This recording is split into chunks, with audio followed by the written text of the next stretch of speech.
Today, we start a new series titled Love the Word of God. So let's discover who the Word of God is. The Word revealed. Sino ba naman ang hindi mabibilib sa taong may isang salita, di ba? Or a man of word. Kapag sinabi niya na gagawin niya ang isang bagay, ay gagawin niya nga ito, anuman ang mangyari. Kapag sinabi niya na, pare, magkita tayo na 3:00 ng hapon, mismong 3:00 ng hapon at sa napagkasundo ang lugar ay nandoon na nga siya. Talaga namang magbibilib ka sa mga ganitong klase ng tao dahil kung anong sinabi niya, ay ginagawa niya. Sa panimula ng Book of John, tinatawag si Jesus na salita o word. Kung babasahin natin ang unang chapter ng Genesis, maintindihan po natin kung bakit si Jesus ay word. Nang pasimula ay nilikha ng Diyos ang lahat ng bagay sa pamamagitan ng salita. Nang sinabi niyang, let there be light, boom, nagkaroon nga ng liwanag at nabukod ang dilim. Bago pa man ang simula ay kasama na ng Diyos ang salita. At sa pamamagitan ng salitang binitawan niya ay nalikha ang lahat.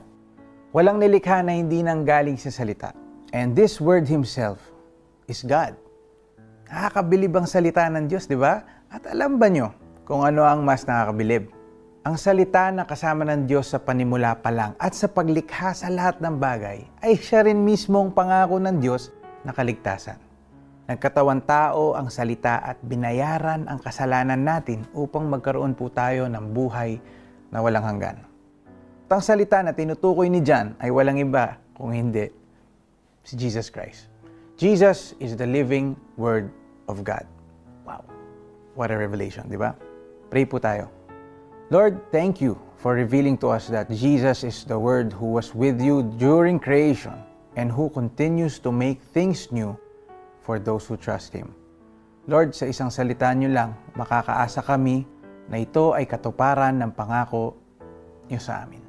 In Jesus' name we pray. Amen. Application time. Well, we can meditate on John chapter 1 verses 1 to 3.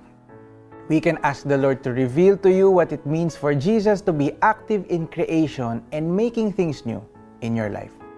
Write this in your journal. Nang pasimula ay naroon na ang salita. Ang salita ay kasama ng Diyos at ang salita ay Diyos. Sa pasimula ay kasama na siya ng Diyos. Nilikha ang lahat ng bagay sa pamamagitan niya at walang anumang nalikha nang hindi sa pamamagitan niya. John 1 verses 1 to 3. Let's love the Word of God because Jesus Himself is the Word of God. See you tomorrow as we continue this series. So this is Jericho Arceo saying, let's read the Word of God.